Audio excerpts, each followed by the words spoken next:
I didn't apply for the job.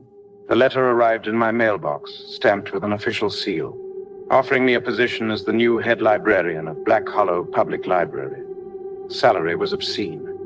Too good to be true. But I needed the money.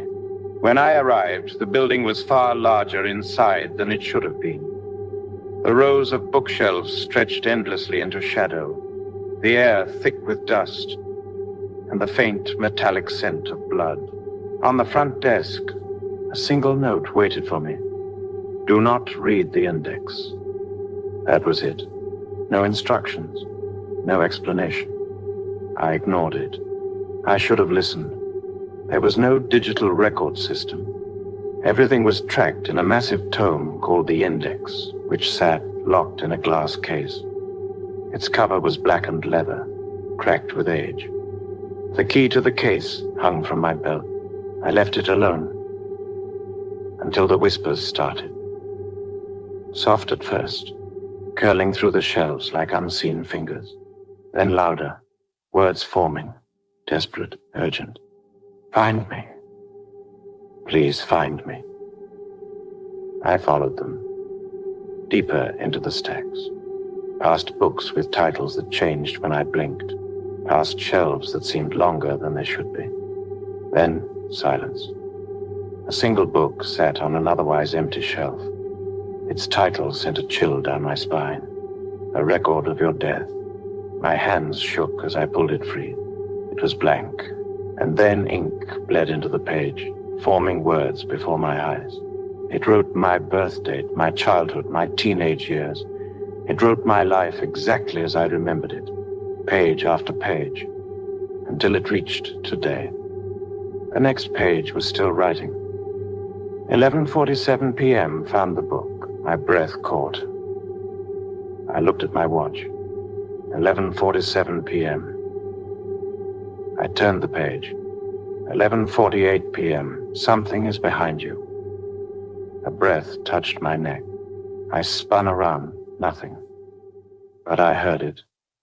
A wet, crawling sound, like something shifting between the shelves. I ran. The aisles stretched longer.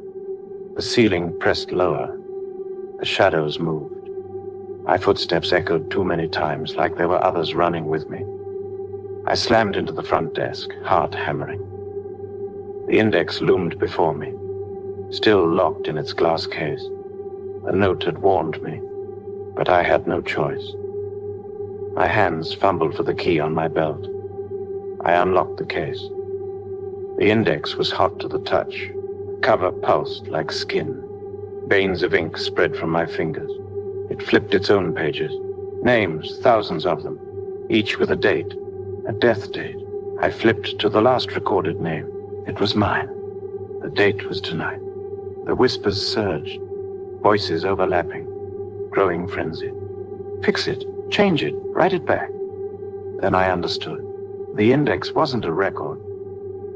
It was a contract. Every librarian before me had died because their name was written in its pages. The library didn't just take lives. It needed a trade. If I wanted to live, I had to write someone else's name. I hesitated.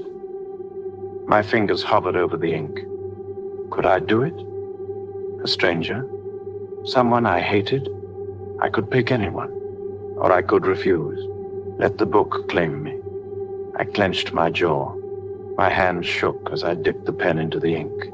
And I wrote, I, Jonathan Graves, erase my name from this index and replace it with, I hesitated.